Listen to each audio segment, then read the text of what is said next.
बिस्मिल्लाहिर्रहमानिर्रहीम। अस्सलामु अलैकुम।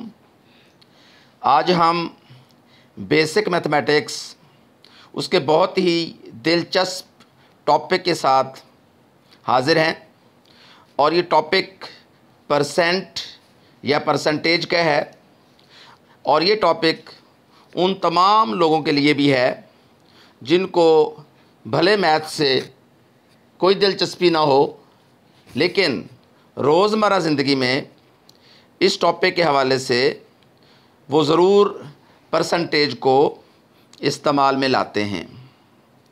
यानी इसका मतलब उन्हें परसेंट जो है उसको कैलकुलेट करना तो आता है, लेकिन वो कहते हैं कि हमें मैथ में दिलचस्पी नहीं है। तो हम आज इस टॉपिक को कोशिश करेंगे कि बहुत ही आसान अल्फाज के साथ बयान करें। तो हम इस टॉपिक का आगाज़ करने से पहले आप लोगों को मैं रिक्वेस्ट करूंगा कि आपने इस वीडियो को बहुत सारे लोगों के साथ शेयर करना है, मेरे चैनल को सब्सक्राइब करना है, इस वीडियो को लाइक भी करना है, शेयर भी करना है और जो इसका बेल आइकॉन है उसको भी प्रेस कर दें ताकि नेक्स्ट जो लेटेस्ट वीडियोज़ हैं आपके साथ आपको फौरी मिलती रहें। ओके जी, अब हम चलते हैं टॉपिक की तरफ। सबसे पहले परसेंट।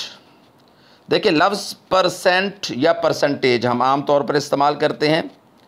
तो यहाँ पर दो वर्ड जो हैं, एक है पर और दूसरा है सेंट, इनसे मिलकर परसेंट बना है। तो पर मीन आउट ऑफ, जिसको हम उर्दू में से कह सकते हैं। तो पर मीन आउट ऑफ, और दूसरा लफ्ज़ जो है वो सेंट है। सेंट का मतलब है 100। यानी इसको अगर हम यूँ समझें आम ज़ुबान में या क्रिकेट की लैंग्वेज में हम कहते हैं जी सेंचुरी हो गई, तो इसका मतलब क्या है, 100 की बात हम कर रहे हैं। तो यानी जब हम 100 में से किसी कैलकुलेशन की बात करेंगे तो वो क्या कहलाता है, परसेंट या परसेंटेज। अब अगर हम कैलकुलेशन में 2% की बात करते हैं तो इसका मतलब क्या है, 2 आउट ऑफ 100। यानी अगर हम 2% की बात करते हैं आम ज़ुबान में, फिर सुन लें, तो 2 आउट ऑफ 100 यानी 100 में से 2 हिस्से, 2 पार्ट। और सिंबल जो है आमतौर पर जो परसेंटेज का है मैथ के अंदर ये यूज़ किया जाता है। अब परसेंट जो है उसको अगर हम फ्रैक्शन, यानी फ्रैक्शन कह लें, ओवर कह लें, उर्दू में बटा भी कह देते हैं, तो अगर हम 1% जो है उसको फ्रैक्शन में लिखेंगे तो हम क्या रीड करते हैं इसको, 1 आउट ऑफ 100 यानी 100 में से 1। अब यही जो परसेंट है इसको डेसिमल में भी रीड किया जा सकता है। तो जब हम 1% को डेसिमल में लिखेंगे तो वैसे ये है 0.01, लेकिन अगर हम इसको रीड करते हैं तो ये कहलाता है 100th। साथ जो है आपको पता है 100 के साथ जब हम TH लगा देते हैं तो ये डेसिमल नंबर्स जो हैं उनको रिप्रेजेंट करता है। उसके बाद कुछ कॉमन मीनिंग्स हैं। कॉमन मीनिंग्स का मतलब हम बहुत सारे लोग जो मैथ को नहीं जानते लेकिन ये सिंबल ज़रूर जानते हैं। मिसाल के तौर पर अगर हम पहला लफ्ज़ 100% कहते हैं, देखिए अगर नंबर्स की हम बात करते हैं, हम कहते हैं जी ये 100% नंबर ले गया, तो 100% का मतलब 100 में से 100, 100 में से 100, और इसका मतलब कैलकुलेशन में क्या होगा, 1 होगा। इसी तरह अगर हम 50% की बात करते हैं तो 50% का मतलब है आधा।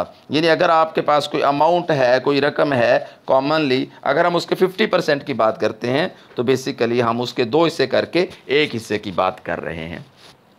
इसी तरह अगर हम 25% की बात कर रहे हैं तो 25% का मतलब होता है कि हमने उसके 4 हिस्से किए हैं और चौथा हिस्सा जो है वो उसका 25% कहलाता है। उसको हम 1/4 पार्ट भी कह दें या 1/4 कह दें, तो ये कॉमनली हमारे पास 25% को हम यूज़ करते हैं। इसी तरह अगर हम 20% की बात करते हैं तो 20% का मतलब है 5वें हिस्से की हम बात कर रहे हैं। इसी तरह अगर हम परसेंट की बात करते हैं तो ये 1 आउट ऑफ 10 हो जाता है, यानी 10वां हिस्सा आप कह सकते हैं। इसी तरह 5% जो है वो 20th पार्ट कहलाता है, या 1/20 भी इसको बोलते हैं। तो ये कुछ कॉमन हैं परसेंटेज जिनको हम आम तौर पर जानते भी हैं और समझते भी हैं और इस्तेमाल में भी लाते हैं। अब मैं एक क्वेश्चन जो है उसमें परसेंट जो है उसको हल करने की तरकीब तरीका समझाऊंगा। अब जहन में रखिए, हमारे यहाँ ये सवाल जो हैं 2 तरह से आप इसको हल कर सकते हैं। एक है, अगर किसी को समझाना है, कैलकुलेट करना है, तो हम मैथमेटिकली कैसे कैलकुलेट करेंगे, यानी इसके लिए हम आम तौर पर अलजबरा जो है वो यूज़ करते हैं। तो सबसे पहले क्वेश्चन क्या है सुने। क्वेश्चन ये है कि व्हाट इज़ 20% ऑफ 90। 20% ऑफ 90, यानी यहाँ पर अगर हम इसको अलजब्रैक इक्वेशन की मदद से हल करेंगे तो अलजब्रैक में जब भी परसेंट जो है उसको हमने हल करना है तो 3 या 4 बातें याद रखनी है। सबसे पहले अगर कहीं वट आता है, वट मीन अननोन, जो आप फाइंड आउट करना चाह रहे हैं, तो इसके लिए आपने एक्स यूज़ कर लेना है। और अगर कहीं इज़ आता है तो इज़ की जगह आपने इक्वल का साइन यूज़ करना है। और जो परसेंट है, परसेंट को आपने 1/100 कर देना है। और जहाँ ऑफ आए वहाँ मल्टीप्लिकेशन का सिंबल यूज़ कर देना है। यानी आपके पास ये 4 सिंबल जो हैं, इनको जब आप यूज़ करेंगे आपको एक इक्वेशन मिलेगी। अब मैं क्वेश्चन को बोलता भी जाऊँगा और साथ साथ इक्वेशन भी बताऊँगा कैसे बनती है। वट की जगह हम एक्स अननोन, इज़ की जगह इक्वल डालेंगे। 20%, यानी 20 के साथ हम परसेंट की जगह क्या लगा देंगे, 1/100। जहाँ कहीं परसेंट आए तो आपने उसको 1/100 कर देना है। और ऑफ को आपने ज़रब से बदल देना है और 90। और जब आप इसको कैलकुलेट करेंगे तो 18 जो है इसका आंसर आ जाता है। अब अगर आपने MCQ के तौर पर इसको हल करना है, किसी टेस्ट में या किसी पेपर में हल करना है, तो ज़रूरी नहीं कि आप क्या करें कि ये इक्वेशन बनाएं और फिर सॉल्व करें। तो इसकी एक डायरेक्ट टेक्निक है, शॉर्टकट वे है, वो मैं आपको बता देता हूँ। जब आपने किसी नंबर का परसेंट निकालना है और उस नंबर में भी ज़ीरो आ गया है तो क्या करेंगे, मिसाल के तौर पर इसको आप गौर से देखें, यहाँ 20 और 90 है, तो 20 और 90 में 2 ज़ीरोज़ इन्वॉल्व हैं। तो हम क्या करेंगे, इन 2 ज़ीरो को निगलेक्ट कर देंगे और उसके बाद जो है हम नंबर्स को सिंपली मल्टीप्लाई कर देंगे। यानी 2 और 9 को जब हम मल्टीप्लाई करेंगे तो हमें क्या मिल जाता है, 18 मिल जाता है। तो ये एक शॉर्टकट है, टेक्निक है इस तरह के क्वेश्चंस को हल करने के लिए। उसके बाद हमारे पास नेक्स्ट क्वेश्चन है,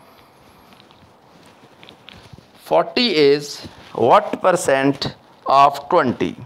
यानी अगर हम इस क्वेश्चन को भी अलजब्रैक इक्वेशन की मदद से सॉल्व करने की कोशिश करेंगे तो वही 3 बातें जो पहले मैंने आपको बताई हैं। व्हाट मीन अननोन, जो आपने वैल्यूएट करना है उसकी जगह एक्स, इज़ की जगह इक्वल, परसेंट की जगह 1/100 और ऑफ की जगह हम मल्टीप्लिकेशन का सिंबल डाल देंगे। अब हमारे पास इक्वेशन क्या बनेगी, 40 is what mean unknown percent 1/100 multiplied by 20। तो जब आप इसको सिंप्लीफाई करेंगे और x को इवेल्यूएट करेंगे तो बाकी रकमें उधर जाकर सिंपली हमें क्या दे देंगे, x की वैल्यू मिल जाएगी, ये 200 बन जाएगा।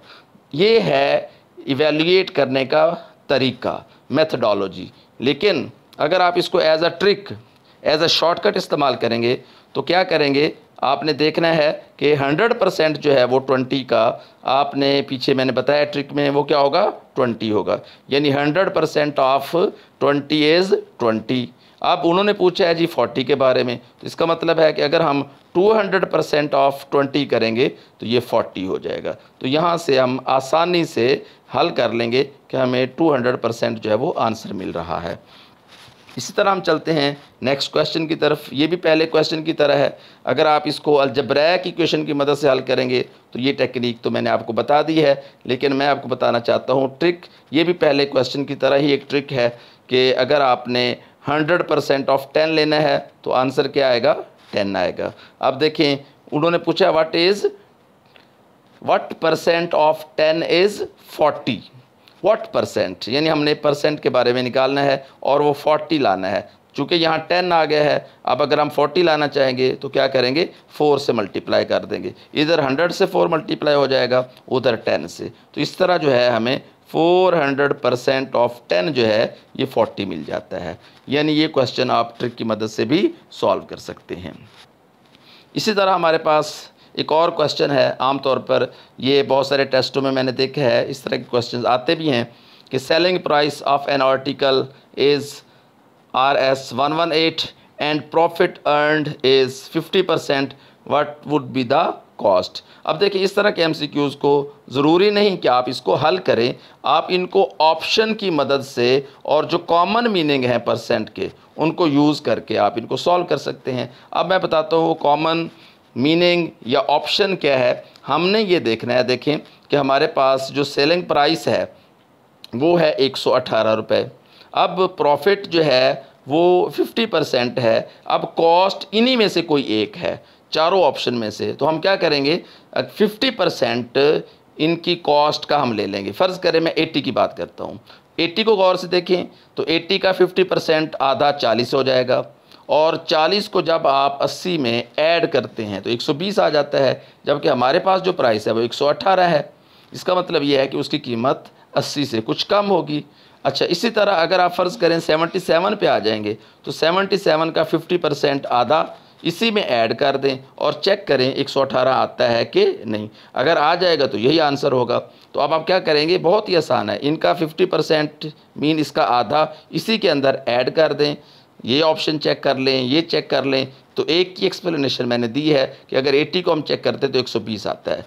तो हमारा जवाब 118 है, इसका मतलब है 80 से कुछ कम होगा। तो इसमें जब आप 78.65 जो है इसका 50% इसी में ऐड करेंगे तो आपको 118 मिल जाएगा। यानी इस तरह जो है आपके पास जो करेक्ट आंसर होगा वो ए ऑप्शन है। तो आप ऑप्शंस और 50% के मीनिंग को यूज़ करते हुए इस क्वेश्चन को बग़ैर हल किए इसका आंसर फाइंड आउट कर लेंगे। अब नेक्स्ट जो है इंशाल्लाह और भी आपको कुछ क्वेश्चन जो हैं वो हम समझाने की कोशिश करेंगे।